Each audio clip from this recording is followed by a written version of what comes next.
Hello, नमस्ते, आदाब, सत श्री अकाल। कैसे हो आप? मैं एक स्कूल का टीचर हूँ, तो मुझे बच्चों को पढ़ाने के साथ साथ नई नई एक्टिविटी कराने में बहुत मज़ा आता है। उनको नई नई चीज़ें सिखाना, इवन उनसे सीखने को बहुत कुछ मिलता है। तो इस वीडियो में वो बताता हूँ जो मैंने पूरे हफ्ते सीखा। संडे तो मैं संडे को शूट करता हूँ, बताता हूँ पूरे हफ्ते मेरे साथ साथ क्या क्या अच्छा हुआ या क्या क्या सीखने को मिला, बड़े शॉर्ट फॉर्म में। तो पहली चीज़, मैं ना अरेंजमेंट में पीरियड में चला जाता हूँ। मुझे अच्छा लगता है क्लास के साथ नई एक्टिविटी कराना। तो मैंने एक ये स्लिप एक्टिविटी है। इसमें क्या करता हूँ, मैं बच्चों से स्लिप में उनके एम लिखवाता हूँ, फियर लिखवाता हूँ, या जो भी चीज़ें होती हैं। तो मैंने ये क्लास 8th की स्लिप थी, तो इसमें मैंने क्लास 6th की स्लिप है ये वाली। इसमें मैंने बच्चों के एम लिखवाई कि आपका एम क्या है। तो ज़्यादातर बच्चों का एम कुछ इस तरीके से, जैसे मैंने एक पहली स्लिप खोली और इसमें लिखा है डॉक्टर और टीचर। ठीक है, और स्लिप खोलते हैं तो जैसे ये वाली स्लिप है, इसमें देखते हैं, इसमें लिखा है अच्छा ये एक ब्लैंक पेपर है, इस वाले में देखते हैं, इसमें लिखा है जैसे आईएएस ऑफिसर और डॉक्टर। और देखते हैं थर्ड स्लिप, इसमें लिखा है डॉक्टर और मॉडलिंग। तो ये हमारे पास काफ़ी सारी स्लिप हैं। तो मतलब होता क्या है, जब मैंने ये एम वाली बात आई थी, तो जब मैंने एम लिखवाया तो इससे ये एक चीज़ देखने को मिली कि मोस्ट ऑफ द स्टूडेंट ने डॉक्टर लिखा है, मोस्ट ऑफ द स्टूडेंट ने आईएएस लिखा है। डॉक्टर था मेनली, आईएएस था, एक दो क्रिकेटर थे, एक बच्चा ऐसा था जिसको फ्री फायर में मतलब स्ट्रीम वगैरह करनी थी। तो ये 6th क्लास का था।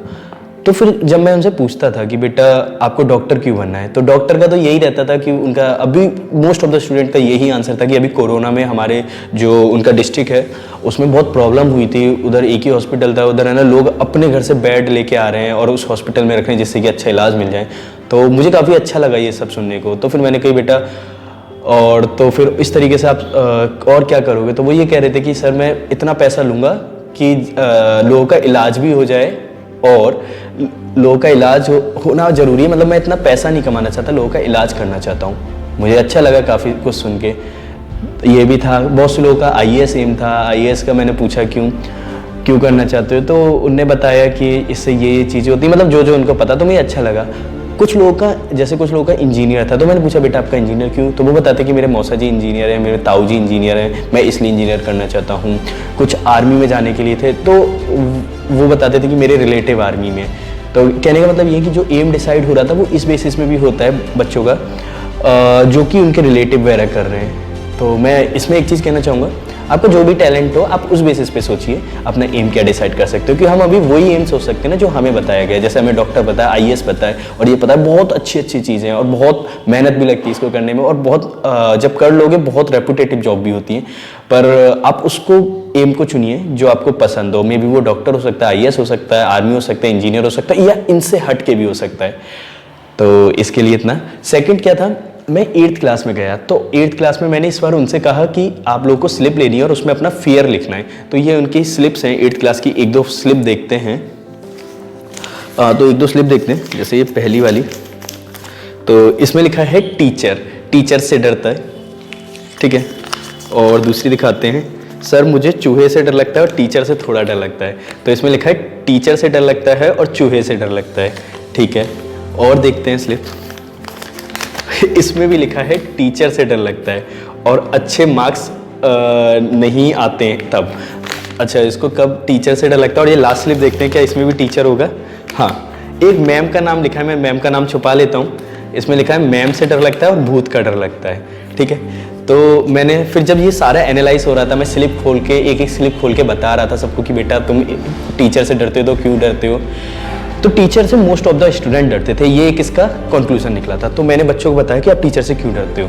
देखो, कोई भी डरता है ना टीचर से, दो बेसिस पे डर रहा है। या तो आप कहीं ना कहीं गलत हो, मान लेते हैं आपका होमवर्क नहीं हो रहा है, या आपको वो सब्जेक्ट अच्छा नहीं लगता, या फिर आप सही हो पर आप हिचकिचा रहे हो, बोलने से अपनी बात नहीं रख पा रहे हो। तो मैंने कहा बच्चों अपनी बात रखना सीखो। पहले तो आपको अपनी बात रखना आनी चाहिए, बिल्कुल डरने की जरूरत नहीं है।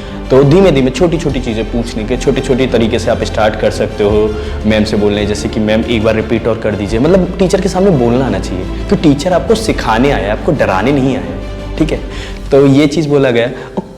ठीक है, एक तो इस टाइप का डर था। दूसरा कुछ इस टाइप का डर था, जैसे मुझे शेर से डर लगता है, मुझे भूत से डर लगता है, मुझे गोश्त से डर लगता है, कुछ इस टाइप की भी स्लिप थी इसमें।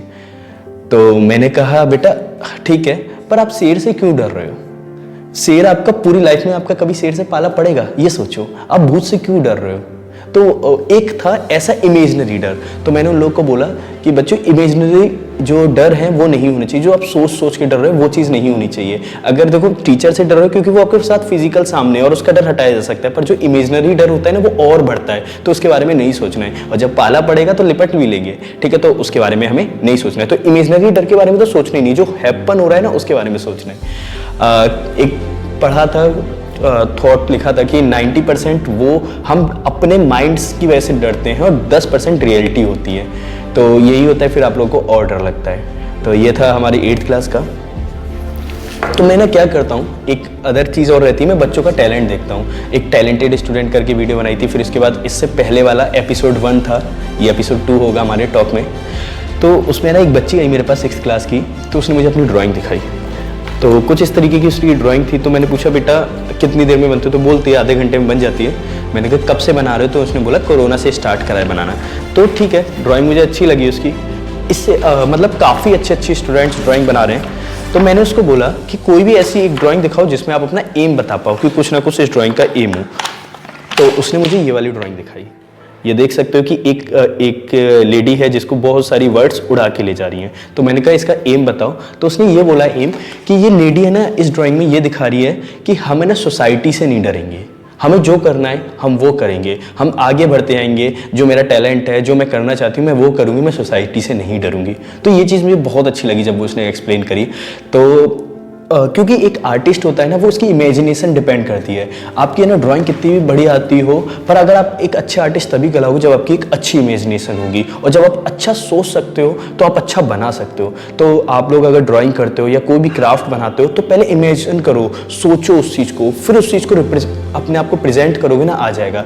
सेम चीज़ पोइट्री में होता है, सेम चीज़ आपकी आर्टिकल लिखने में होता है। मतलब आप जो भी कुछ करोगे ना, जो क्रिएटिव वाला होगा, तो उसको थोड़ा सोचोगे, इमेजिनेशन में लाओगे अपने, और वो अपने आप ही अच्छा हो जाएगा। तो मुझे ये चीज़ उस बच्ची की बहुत अच्छी लगी थी। ठीक है, ये तो हमारा स्टूडेंट से हो गया। एक मैंने देखा है कि जो स्टूडेंट्स होते हैं वो आर्ग्यू बहुत करते हैं टीचर से। तो मैं बताता हूँ एग्जांपल। जैसे अगर बच्चा एक चीटिंग कर रहा है और किसी टीचर ने उसे देख लिया, और अगर उससे बोलेंगे कि बेटा आप चीटिंग क्यों कर रहे हो, तो वो पहला उसका जवाब ये रहेगा कि सर मैं नहीं कर रहा चीटिंग। ये गलत भी है। आपने ना चीटिंग कर रहे हो और टीचर ने देखा आपको, तो आपको है ना ये बोलना चाहिए सॉरी सर अब नहीं करूँगा, बात खत्म हो जाती है। पर जब आप ये बोलते हैं ना सर मैं नहीं कर रहा, तो इधर से एक आर्ग्यू आता है, फिर टीचर कहता है नहीं बेटा मैंने देखी, फिर उधर से आता है सर नहीं कर रहा, फिर ऐसे आर्ग्यू बढ़ता है। तो ये चीज़ गलत होती है। कई बार है ना बच्चे नहीं सुनते और बच्चे जवाब देना जानते हैं टीचर को, तो ये चीज़ है ना बहुत गंदी आदत होती है। तो आर्ग्यू नहीं होना चाहिए, ठीक है। हाँ, कई बार ये भी होता है कि बच्चा नहीं कर रहा होता है सही में, तो उस केस में भी है ना बच्चे को आर्ग्यू नहीं करना है। उस केस में बच्चे को बोलना है सॉरी सर पर मैं ये नहीं कर रहा था, बस इतना बात में। अगर आपने नहीं करा है तो आप बोल दो नहीं करा, पर उससे वर्ड से पहले एक सॉरी कर दो कि यहाँ पे आपकी आर्ग्यू वाली बात खत्म हो जाती है, ठीक है। तो ये चीज़ मैंने बहुत देखा।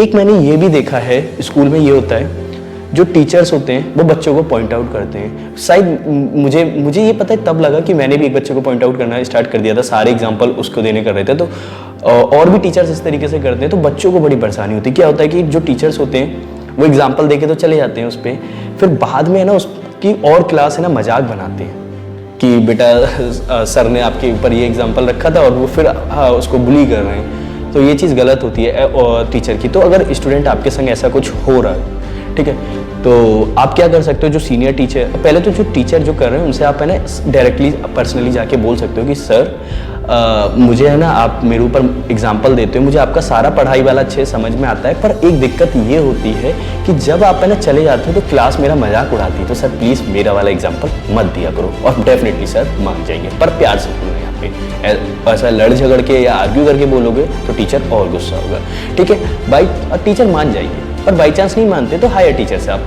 कर सकते हो, ठीक है। तो ये चीज़ और थी, और तो ये चीज़ है ना मुझे काफ़ी लगी। इसके बाद है ना मैंने देखा, हाँ बच्चों से मैंने ना क्या होता है, जब मैं क्लास में गया था तो बच्चों से कहा गाना गाओ, तो बच्चे आ रहे थे, मतलब जो छोटे बच्चे होते हैं ना वो और ज़्यादा एक्साइटेड होते हैं, जैसे 6th क्लास के, 7th क्लास के, 8th क्लास के, ये बहुत एक्साइटेड होते हैं और इनको बहुत मज़ा आता है जब इस तरीके की एक्टिविटी होती है। तो मैंने कहा बच्चों गाना गाओ, तो कौन गाना गा सकता है, तो बहुत से बच्चे आए। एक बच्चा आया, उसने कहा मैं उर्दू भी जानता हूँ, अरबी भी जानता हूँ और इनमें गाना गा सकता हूँ, उसने गा के दिखाया और मैं मैं शॉक्ड हो गया, इतना अच्छा गा रहा है। और उसको इवन एक बच्चा था, उसको उर्दू और अरबी आती भी है, तो मुझे बहुत अच्छा लगा ये वाली बात। तो हम सोचते हैं उससे ज़्यादा बच्चे कर सकते हैं अच्छा, उससे ज़्यादा बच्चे जान सकते हैं अच्छा। एक बच्चा स्पेनिश में गाना गा रहा था, तो ये चीज़ भी मुझे लगा कि कितना बेटर है, मतलब बच्चों में जो टैलेंट है वो ज़्यादा ही है, बस उस टैलेंट को ऐसे 1-2 पीरियड ऐसे होने चाहिए मेरे हिसाब से पूरे हफ्ते में कि ये टैलेंट और निकले। क्योंकि अगर जब मैंने बच्चों को गाना, बच्चों ने गाया, फिर उनके लिए क्लैपिंग करवाई, जब क्लैपिंग कराई फिर बच्चों ने थैंक यू बोला, तो इससे क्या होता है जब क्लैपिंग हुई तो बच्चों को एप्रिसिएशन मिला, तो नेक्स्ट टाइम वो और बेटर करेगा। पर अगर ये चीज़ हुई तो बेटर और बेटर होता जाएगा।